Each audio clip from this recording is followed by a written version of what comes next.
Hey kids, welcome to our little Grizzo TV. एक समय की बात है। एक छोटे से गांव में एक प्यारी सी लड़की रहती थी। उसे सभी लोग बहुत प्यार करते थे। उसकी दादी ने उसके लिए एक सुंदर लाल रंग की टोपी वाला लबादा सिल दिया था। वह उसे इतना पसंद करती थी कि हर समय वही पहनती थी। इसलिए सब उसे रेड राइडिंग हुड कहने लगे। एक दिन उसकी माँ ने कहा, बेटी तुम्हारी दादी बीमार है, ये टोकरी में खाना रख दिया है, तुम इसे लेकर दादी के घर जाओ, लेकिन ध्यान रखना, रास्ते से मत भटकना, किसी अजनबी से बात मत करना और सीधे दादी के घर जाना। रेड हुड खुशी खुशी चल पड़ी। सूरज चमक रहा था, पक्षी चहचहा रहे थे और जंगल का रास्ता सुंदर लग रहा था। लेकिन थोड़ी दूर चलते ही एक चालाक भेड़िया पेड़ के पीछे से निकलकर उसके सामने आ गया। गुड मॉर्निंग नन्ही बच्ची, भेड़िया मुस्कुराते हुए बोला। रेड राइडिंग हुड ने कहा, गुड मॉर्निंग भेड़िया अंकल। भेड़िया ने धीरे से पूछा, तुम इतनी सुबह सुबह कहाँ जा रही हो? राइडिंग हुड ने मासूमियत से जवाब दिया, मैं अपनी दादी के घर जा रही हूँ, जो जंगल के दूसरी तरफ रहती हैं। भेड़िए की आंखों में एक चमक आ गई। उसने कहा, अरे बहुत अच्छा, और दादी का घर कहाँ है? राइडिंग हुड ने बताया, बड़े ओक के पेड़ के पास, जहां 3 काई लगे पत्थर हैं। भेड़िए ने चालाकी से सुझाव दिया, देखो यहाँ कितने सुंदर फूल हैं, तुम अपनी दादी के लिए कुछ फूल क्यों नहीं तोड़ती? उन्हें बहुत अच्छा लगेगा। रेड राइडिंग हुड को यह विचार पसंद आया और जैसे ही वह फूल तोड़ने लगी, भेड़िया तेजी से शॉर्टकट से दादी के घर की ओर पहुंच गया। दादी का घर जंगल के बीच में लकड़ी से बना एक सुंदर छोटा सा घर था। भेड़िए ने दरवाजे पर दस्तक दी। कौन है? अंदर से एक कमजोर आवाज आई, मैं हूं दादी, लिटिल रेड राइडिंग हुड। भेड़िया मीठी आवाज में बोला। दादी ने कहा, आ जाओ मेरी बच्ची। जैसे ही दादी ने दरवाजा खोला, भेड़िया झपटकर अंदर घुस गया और दादी को निगल गया।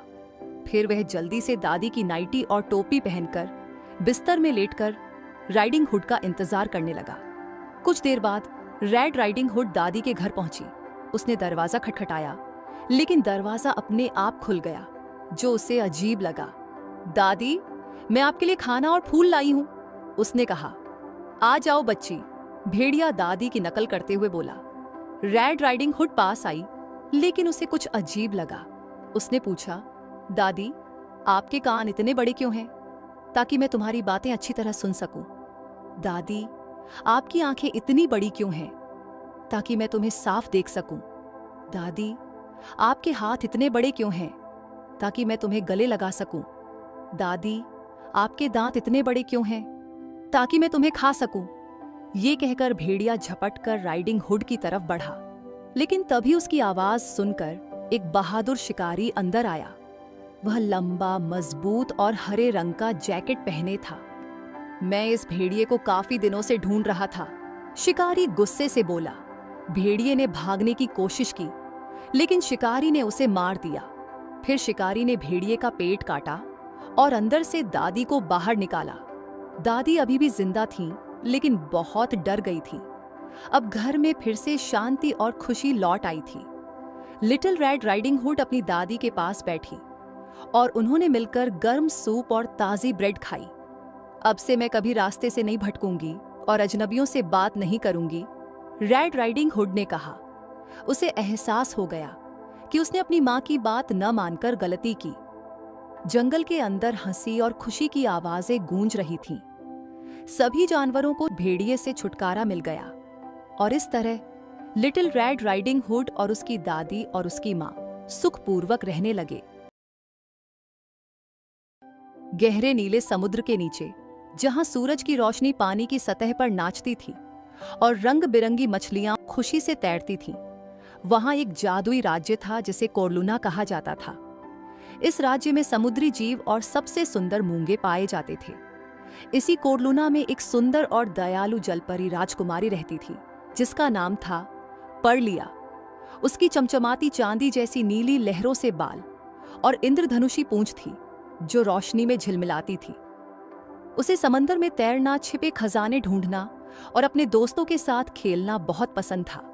उसके सबसे अच्छे दोस्त थे बबल्स, एक मोटी गुलाबी पफरफिश जो बहुत जल्दी डर जाती थी, ट्वर्ली एक छोटा चंचल समुद्री घोड़ा जो बहुत ज्यादा बोलता था, क्रैब्बो एक गुस्सैल लाल केकड़ा जो हमेशा कहता कि उसे कोई परवाह नहीं लेकिन हमेशा मदद करता था। पर्लिया के पिता राजा टाइडल एक बुद्धिमान और शक्तिशाली जलमानव थे। उनका सबसे अनमोल खजाना था समुद्र का मोती जो चमकदार और जादुई था और कोरलूना को हर खतरे से बचाता था। एक सुबह बबल्स तेज आवाज में चिल्लाते हुए आई और बोली, राजकुमारी, राजकुमारी, बहुत बुरा हुआ है। पर्लिया ने आंखें मलते हुए कहा, क्या हुआ बबल्स? बबल्स ने कहा, समुद्र का मोती वो गायब हो गया। पर्लिया हैरान रह गई।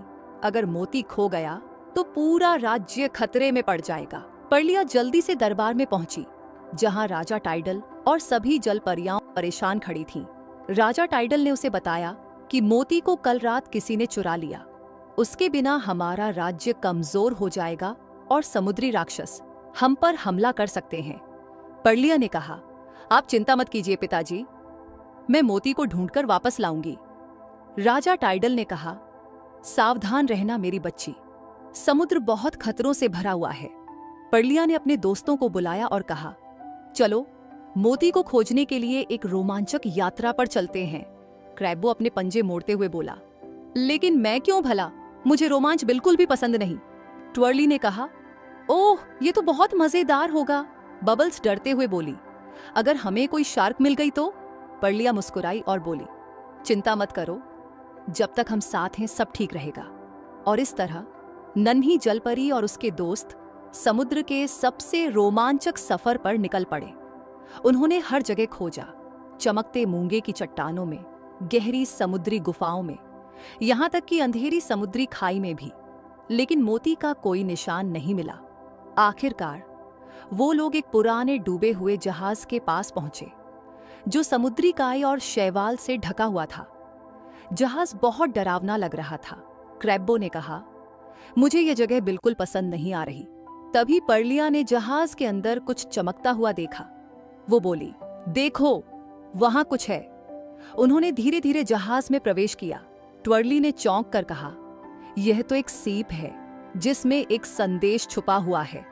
पर्लिया ने संदेश को खोला और पढ़ा, अगर तुम मोती को पाना चाहो तो ढूंढो उसे जो रात में छुपता है। सितारों का पीछा करो, चट्टानों को पार करो और गहरे समुद्र की गुफा में प्रवेश करो। बबल्स ने डरते हुए कहा, ओह नहीं, ये तो बहुत डरावना लगता है।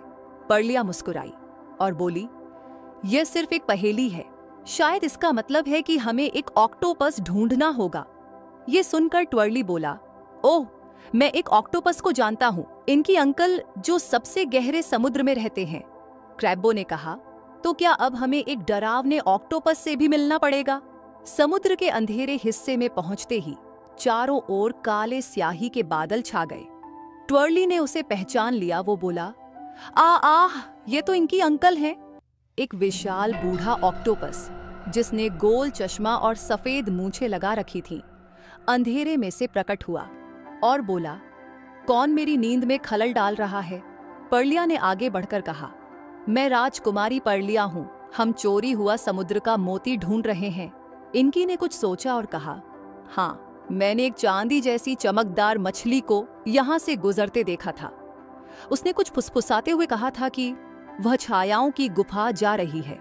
छायाओं की गुफा सबसे अंधेरी जगह थी जहां 3 भयानक बिजली के सांप रहते थे। क्रैब्बो डर से कांपते हुए बोला, अब तो हमारी खैर नहीं। जैसे ही वे गुफा में पहुंचे, अचानक बिजली चमकी। सांप ने तेज आवाज में कहा, कौन हमारी गुफा में घुसा है? यहां से चले जाओ, नहीं तो बिजली का झटका लगेगा। तुम्हें यहां से जिंदा नहीं जाने देंगे। पर्लिया हिम्मत से बोली, हम बस मोती की तलाश में आए हैं। तीनों सांप हंसने लगे। फिर एक सांप बोला, ओ सिल्वर टेल, वह यहाँ आई थी लेकिन हमसे डरकर भाग गई। ट्वर्ली ने पूछा, अब वह कहाँ गई? सांप ने कहा, जहाजों का कब्रिस्तान। पर्लिया और उसके दोस्त जहाजों के कब्रिस्तान गए। ये एक भूतिया जगह थी। वहां उन लोगों ने देखा सिल्वर टेल नाम की एक चांदी सी चमकदार मछली ने मोती को अपने पंखों में पकड़ रखा था। पर्लिया ने गुस्से से कहा, सिल्वर टेल, ये मोती हमारा है। सिल्वरटेल हंसी और बोली, हाँ हाँ हाँ, पकड़ सकते हो तो पकड़ लो। और वह तेजी से भागने लगी। तभी ट्विर्ली ने उसे घुमाकर चकरा दिया। क्रैब्बो ने अपने पंजे से उसका रास्ता रोक दिया और पर्लिया ने अपने जादू से एक पानी का बुलबुला बनाकर उसे कैद कर लिया। सिल्वरटेल ने कहा, ठीक है, मैं हार गई।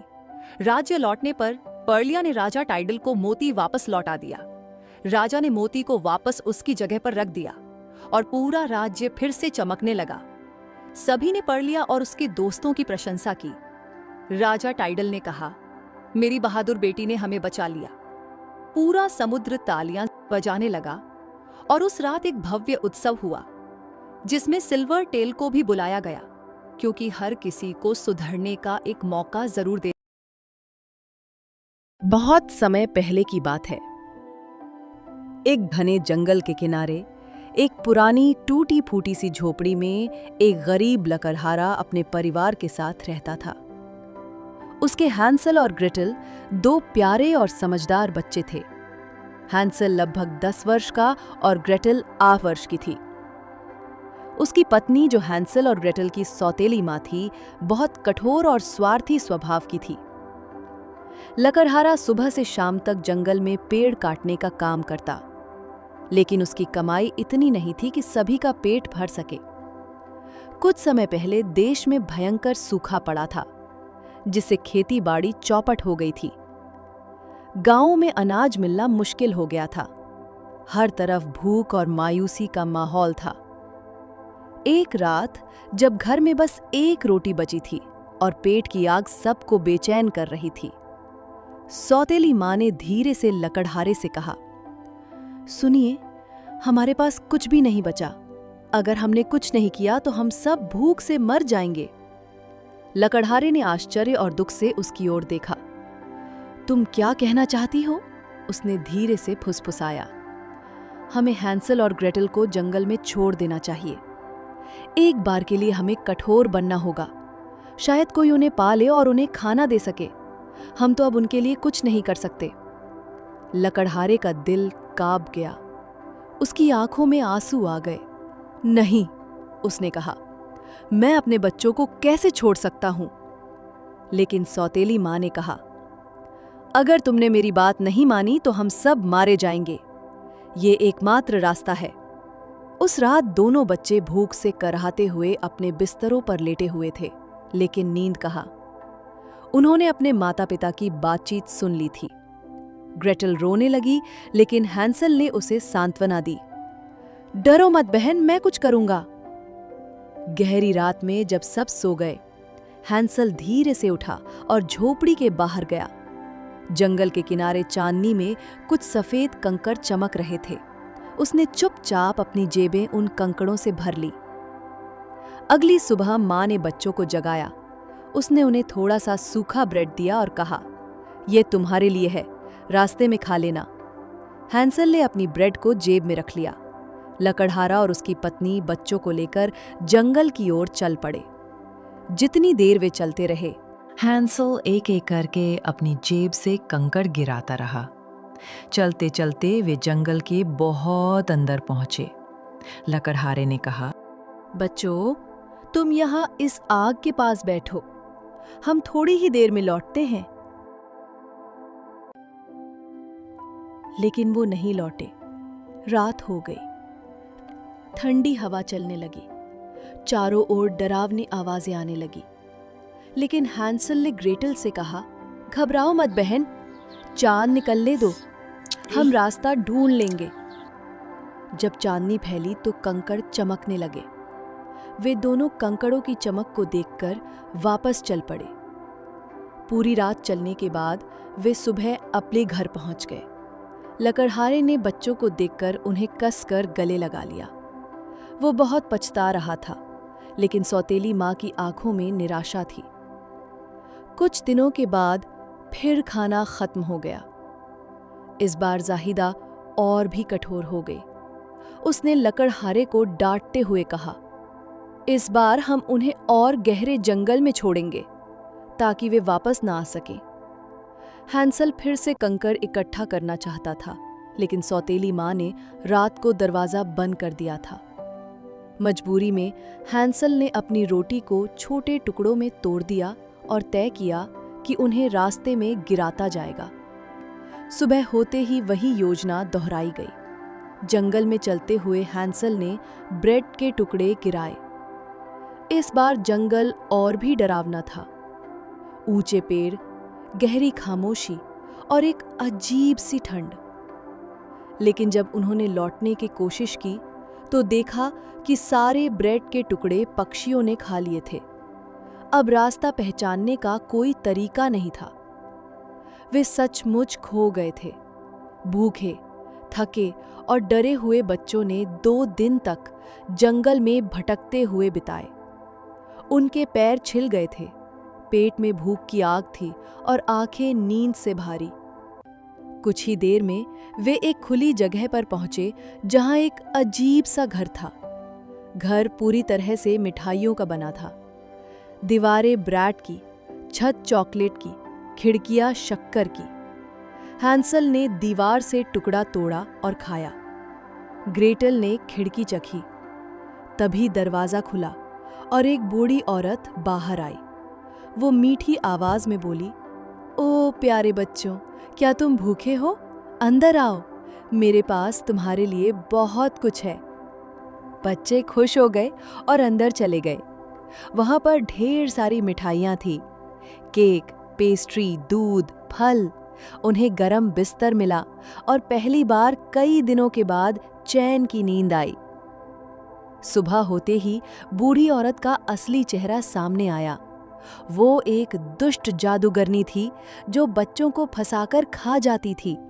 उसने हैंसल को एक लोहे के पिंजरे में बंद कर दिया और ग्रेटल से कहा, अब तू मेरा काम करेगी, मैं तेरे भाई को मोटा करके खाऊंगी। ग्रेटल डर से कांप रही थी, लेकिन उसने साहस नहीं खोया।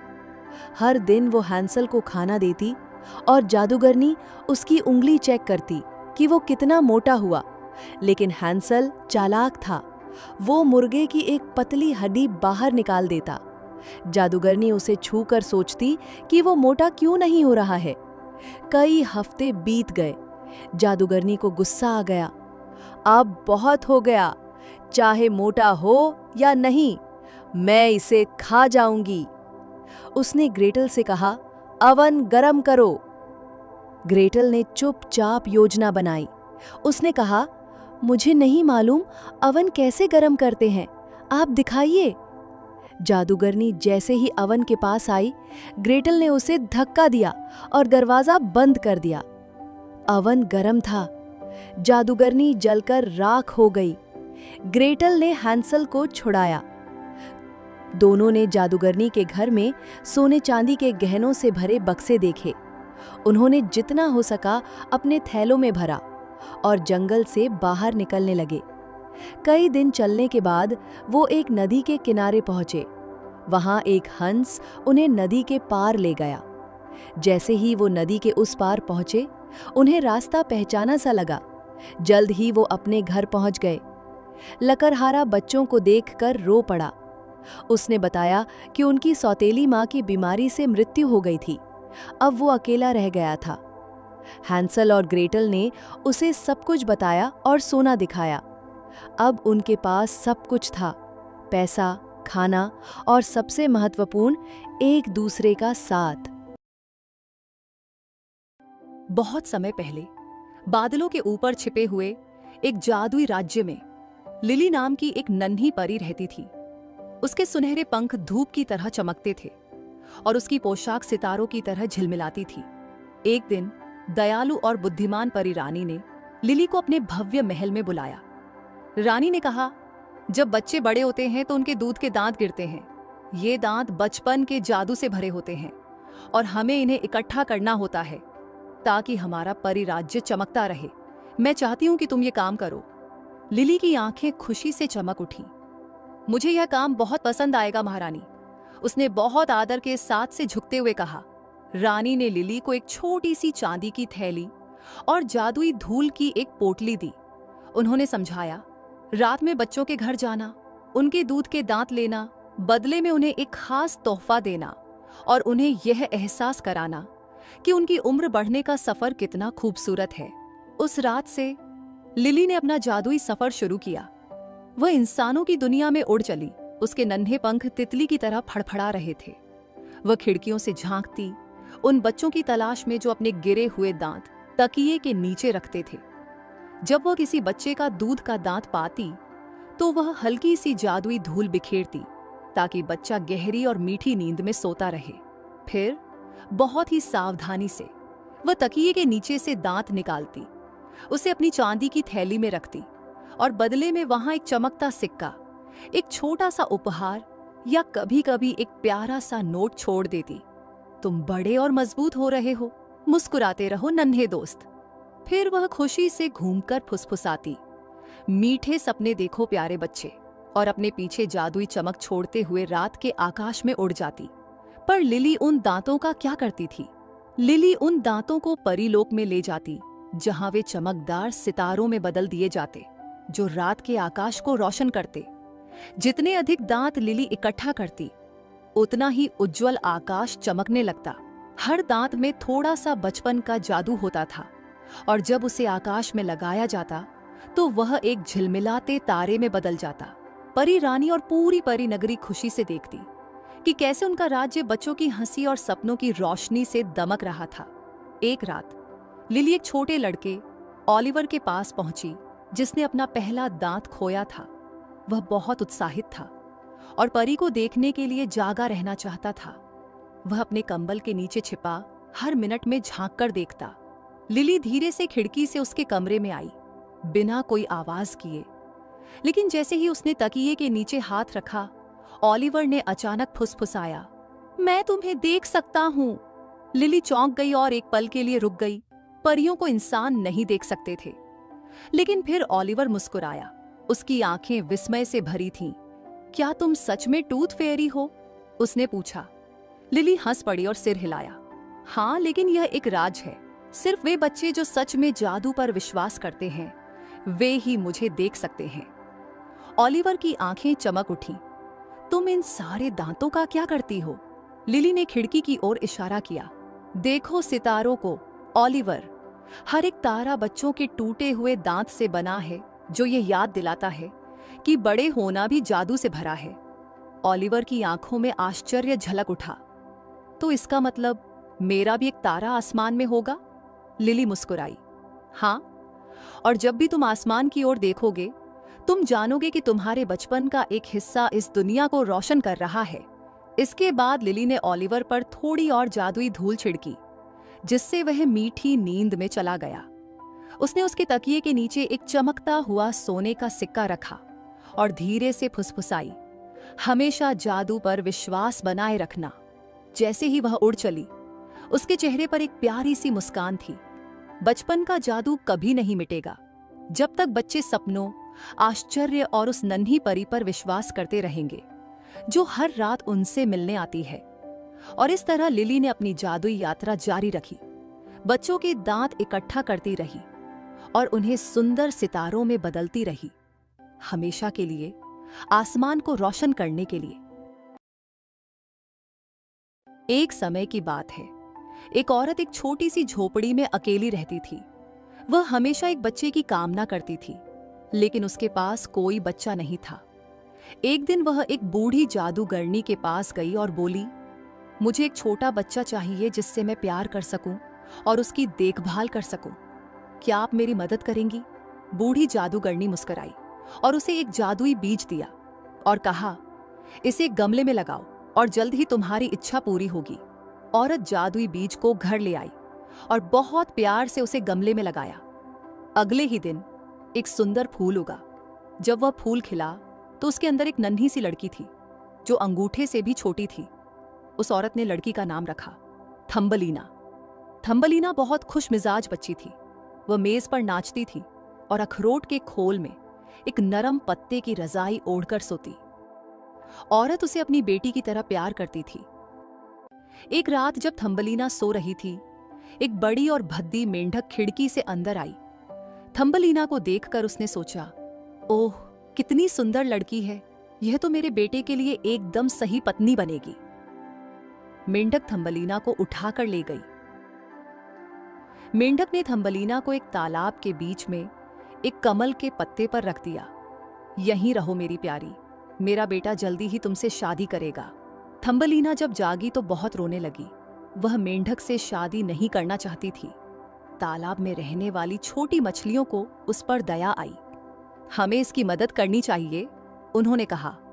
फिर एक मछली ने कमल के पत्ते की डंडी काट दी और पत्ता बहते हुए थम्बलीना को ले गया। जब थम्बलीना नदी में बह रही थी तो एक भुनगे ने उसे देखा।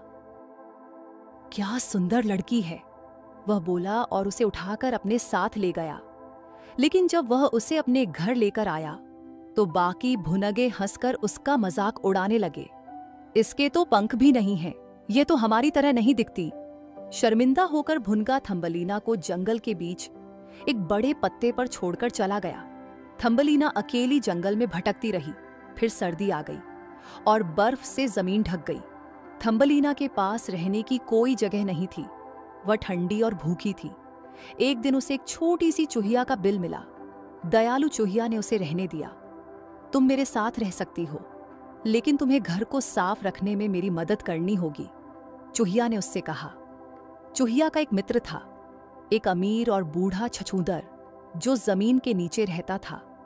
वह अक्सर चूहिया से मिलने आता और थम्बलीना की विनम्रता को पसंद करता। एक दिन उसने थम्बलीना से कहा, तुम मुझसे शादी कर लो और मेरे गर्म घर में रहो। थम्बलीना छछूंदर से शादी नहीं करना चाहती थी। वह सूरज को पसंद नहीं करता था और गहराई में रहता था। लेकिन चूहिया ने कहा, तुम्हें शादी कर लेना चाहिए, वह तुम्हारा ख्याल रखेगा। एक दिन जब थम्बलीना छछूंदर की सुरंग में उसके साथ थी, तभी उसने देखा कि वहां एक चिड़िया पड़ी है, ठंडी और लगभग मरी हुई। वह चिल्लाई, अरे नहीं, ये तो ठंड से मर जाएगी। उसने चिड़िया को नरम पत्तों से ढक दिया और उसकी देखभाल की। धीरे धीरे चिड़िया ने आंखें खोली और बोली, धन्यवाद प्यारी थम्बलीना, तुमने मेरी जान बचा ली। जब वह मजबूत हो गई तो उड़ गई। वसंत आया, लेकिन चूहिया अभी भी थम्बलीना की छछूंदर से शादी कराना चाहती थी। शादी के दिन जब वह छछूंदर के अंधेरे घर में खड़ी थी तो वह बहुत दुखी थी। तभी उसने एक जानी पहचानी आवाज सुनी। ये वही चिड़िया थी। चिड़िया ने कहा, चलो मेरे साथ प्यारी थम्बलीना, हम फूलों की दुनिया में चलेंगे। थम्बलीना उसकी पीठ पर चढ़ गई और वे दोनों आसमान में ऊंचा उड़ चले।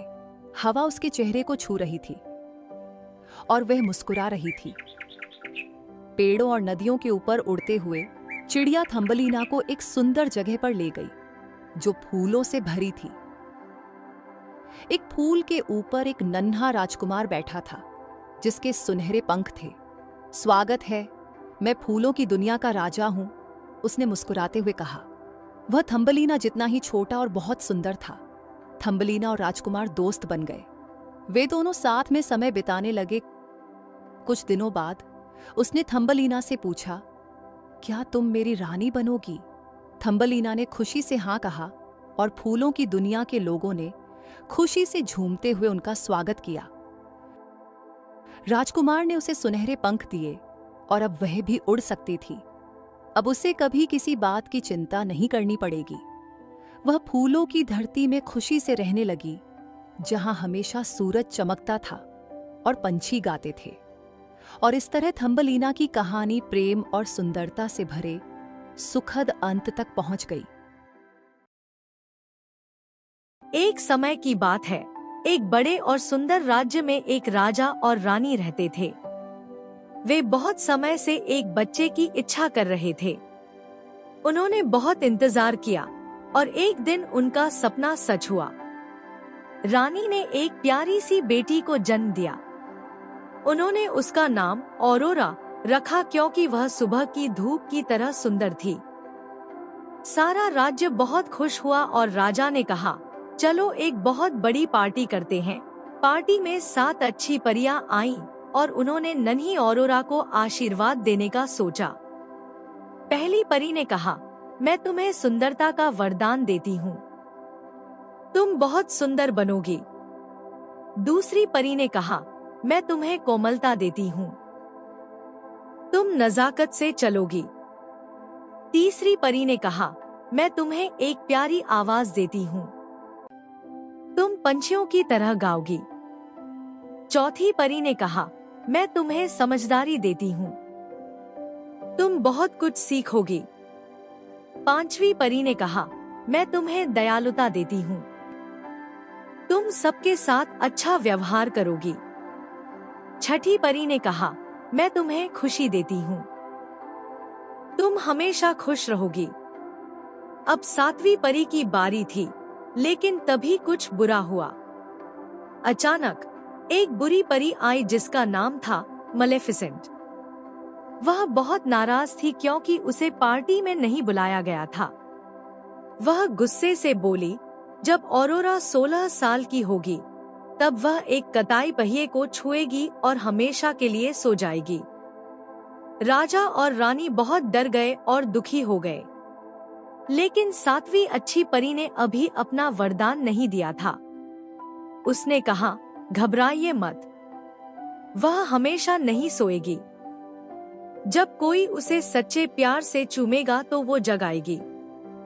यह सुनकर राजा रानी को थोड़ी राहत मिली, पर चिंता अब भी थी। राजा ने ऑरोरा को सुरक्षित रखने के लिए एक नया नियम बनाया।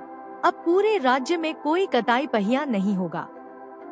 कताई पहिया एक ऐसा यंत्र होता है जो धागा बनाता है, लेकिन उसमें एक नुकीला हिस्सा होता है जो चुभ सकता है।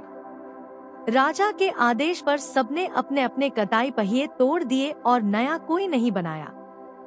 ऑरोरा बड़ी होकर एक बहुत ही खुश और दयालु लड़की बनी। उसके सुनहरे बाल और नीली आंखें थीं। वह महल के बगीचों में खेलना और पंछियों के साथ गाना बहुत पसंद करती थी। राजा और रानी उसे बहुत प्यार करते थे और उसे हमेशा महल के अंदर सुरक्षित रखते थे। उन्होंने कभी उसे उस बुरी परी के श्राप के बारे में नहीं बताया, क्योंकि वे नहीं चाहते थे कि वह डर जाए। जब ऑरोरा 16 साल की हुई, वह महल में घूम रही थी। तभी उसे एक दरवाजा दिखा जो उसने पहले कभी नहीं देखा था। उसने दरवाजा खोला। अंदर एक संकरा सा सीढ़ियों वाला रास्ता था। वह नीचे उतरी और एक छोटा सा कमरा देखा। कमरे में एक बूढ़ी औरत बैठी थी जो कताई कर रही थी। असल में वह बूढ़ी औरत मलेफिसेंट थी जो भेष बदल कर आई थी, लेकिन ऑरोरा को ये बात नहीं पता थी। नमस्ते, ऑरोरा ने प्यार से कहा। आप क्या कर रही हैं? बूढ़ी औरत बोली, मैं धागा बना रही हूँ। ये मजेदार है, क्या तुम भी आजमाना चाहोगी? ऑरोरा ने पहले कभी कताई पहिया नहीं देखा था। वह बोली, हाँ जरूर। वह बैठ गई और नुकीले हिस्से को छूते ही बोली, ओह, और तुरंत गहरी नींद में चली गई। जैसे ही ऑरोरा सोई, श्राप ले जादू से महल के सभी लोग सो गए। राजा अपनी कुर्सी पर सो गए। रानी फूलों के साथ सो गई। रसोइया, नौकर, सिपाही और यहाँ तक कि जानवर भी सब सो गए। महल के चारों ओर एक बड़ी दीवार जैसी कांटेदार झाड़ी उगाई, जिससे कोई अंदर नहीं जा सके। कई साल बीत गए। लोगों ने कहानियां बनाई। जंगल में एक महल है जहां एक सुंदर राजकुमारी सो रही है, जो किसी के प्यार भरे चुंबन का इंतजार कर रही है। कई राजकुमारों ने झाड़ियों को पार करने की कोशिश की, लेकिन कांटे बहुत मोटे और तीखे थे। कोई भी महल तक नहीं पहुंच पाया। दूसरे राज्य में एक राजकुमार था जिसका नाम फिलिप था। वह साहसी और नेक दिल था। जब उसने सोई हुई राजकुमारी की कहानी सुनी तो उसने कहा, मैं उसे बचाऊंगा।